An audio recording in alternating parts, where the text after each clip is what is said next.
আসসালামু আলাইকুম এভরিওয়ান। আজকে আপনাদের সাথে শেয়ার করব গরমের প্রশান্তি খুবই মজাদার কাঁচা আমের শরবত। এটা এক একজন এক একভাবে তৈরি করেন, আমি কিভাবে তৈরি করি সেটাই আপনাদের সাথে শেয়ার করব। প্রথমে একটা জুস জারে আমি একটা কাঁচা আম টুকরো করে নিয়েছি।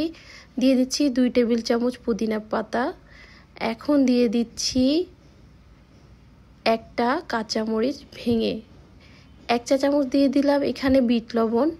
1/4 চা চামচ দিয়ে দিলাম ভাজা জিরার গুঁড়ো। এখন 6 টেবিল চামচের মতো দিয়ে দিচ্ছি চিনি। চিনির পরিমাণটা আসলে আমটা কতটুকু টক তা সেটার উপর নির্ভর করে দিবেন। এখন 2 গ্লাস দিয়ে দিচ্ছি ঠান্ডা পানি। সবগুলো উপকরণ দিয়ে এখন আমি এটাকে ব্লেন্ড করে নিব।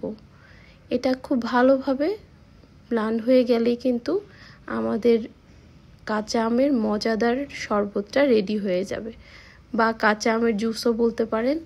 এটা আমি যেভাবে করেছি ঠিক এভাবেই করে দেখবেন, অনেক বেশি মজার হয়। কাঁচা আমের একটা ফ্লেভার আর পুদিনা পাতার ফ্লেভার মিলে অসাধারণ একটা ফ্লেভার হয়।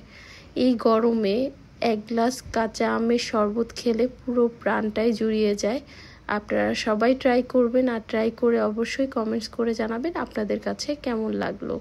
তো এটাকে আমি ব্লেন্ড করে নিচ্ছি খুব ভালোভাবে। আর ভেতরে একটু দানা দেখা যাচ্ছে, আপনারা চাইলে কিন্তু একদম এই দানাটা মিহি করে ফেলতে পারেন, মানে একদম ছেঁকে নিতে পারেন, বা আমার মতো একটু দানাদার রাখতে পারেন। এখন আমি সার্ভিং গ্লাসে নিয়ে নিচ্ছি। দেখুন কালারটাও কিন্তু অনেক সুন্দর এসেছে। আপনারা সবাই এইভাবে ট্রাই করবেন, আশা করি আপনাদের কাছে ভীষণ ভালো লাগবে। তো আমি এখন এখানে বরফ কিউব দিয়ে দিচ্ছি। এই যে 2টো করে আইস কিউব দিয়ে দিচ্ছি, কারণ এটা ঠান্ডা ঠান্ডা খেতে ভীষণই ভালো লাগে। যেহেতু আমরা পুদিনা পাতা ইউজ করছি, তাই পুদিনা পাতা দিয়েই একটু গার্নিশিং করে নিচ্ছি।